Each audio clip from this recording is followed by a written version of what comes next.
looking at your 3.0 mock draft, Aiden Hutchinson, I think based on the free agency moves made by Jacksonville, they're basically tipping their hands that they're going to go with Aiden Hutchinson first overall, correct? Yeah, that's what it seems to be. And again, Cam Robinson, they franchise tag him. It's just 1 year. They could, if they went with Evan Neal from Alabama or Ike Ekwonu from North Carolina State, they could move parts around in their offensive line and make it work, and certainly, protect the investment. But it kind of, to me, signals, especially with the free agency moves that they've made, heavily on the offensive side, it just signals that they fell in love with Aiden Hutchinson in the interview process. How could you not?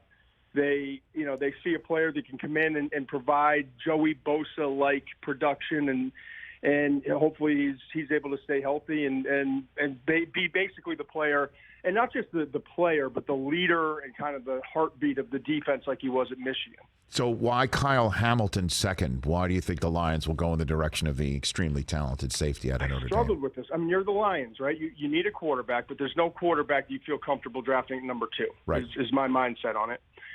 Unlike the other teams behind you, like the Texans and the Jets, maybe to a lesser degree, and the Giants, all of these teams, really, if you look from 3 to 7, those are teams that need offensive linemen. And so they're in position for Ekwonu and Neal, as I mentioned, but the Lions don't have that big of a need at the offensive line spot. So, Penei Sewell, obviously last year they brought in that offensive tackle. So I just think Kyle Hamilton, to me, is one of the, I would say, 6 impact elite players in this draft.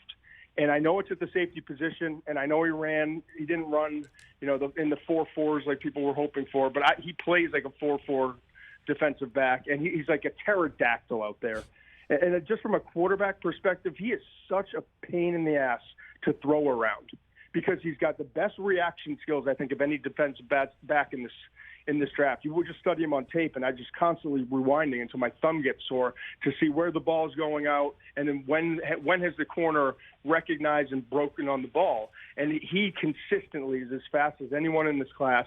And then he's got the 6'4" frame with the long arms, and he's a playmaker when the ball's in the air. I mean, just check out the highlight reel, 2 interceptions that he had against Florida State, and you get a real sense of what his true range is, not necessarily indicated by that 40-yard dasher he ran. Who are the other impact players that you were referring to? You said that Hamilton's one of 6. Yeah, I think Aiden Hutchinson, Kyle Hamilton. I mentioned the 2 offensive linemen, and Ekwonu and Neal. Right. I think you throw in the mix Garrett Wilson, to me, is the number 1 receiver in this class out of Ohio State. Then I also would have 2 defensive ends in Trayvon Walker from Georgia and Kayvon Thibodeau from Oregon, if I know what I'm getting out of Thibodeau, and we can get to that later. But then the other player I throw in the mix, I guess it would probably be 7. Then would be Sauce Gardner from Cincinnati, the cornerback. Yeah, when I saw him in person, and I saw him, and I'm like, oh my God, what a tall kid. He plays on an island. Right. He's 6'3". He's got what was it, 33-inch arms, I think. Right. He's nimble and quick. He didn't give up more than 13 yards in a single game, Rich. In a single game last year. You can say, well, it's not Power 5. Like, I don't care. Not a single game did he give up more than 13 yards. And they play him on an island in press man coverage. It's not like he was playing a bunch of different coverages and zones. Like, he was just, all right, you take care of that third, and we'll handle the rest with the other 10 guys. And so I just, to me, he's so impressive. And you can make an argument.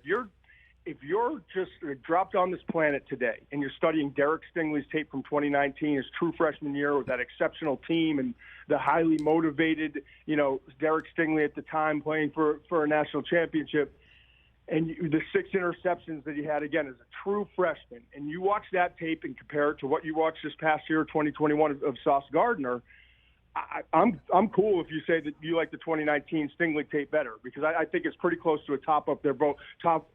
It's pretty much even in terms of what you saw on those 2 tapes, and they were both exceptional. The problem is the last 2 years you had a Liz Frank injury with Stingley, and I can give you 7 or 8 things off the top of my head where I'm saying, what is he doing? Like taking bad angles, pursuit angles, just so he doesn't have to get in the mix, turning down tackles, not being aggressive and physical in coverage. It was not the same guy in 2020 in 2021 that we saw back in 2019. And that's why there's concern, and that's why one of the 5 most gifted players in this class is probably going to fall beyond 7 or 8 in this draft. And I've heard teams say it might be kind of closer to the middle of the first round. Hey, you watched all the way to the end. Thanks for that. Watch more right here.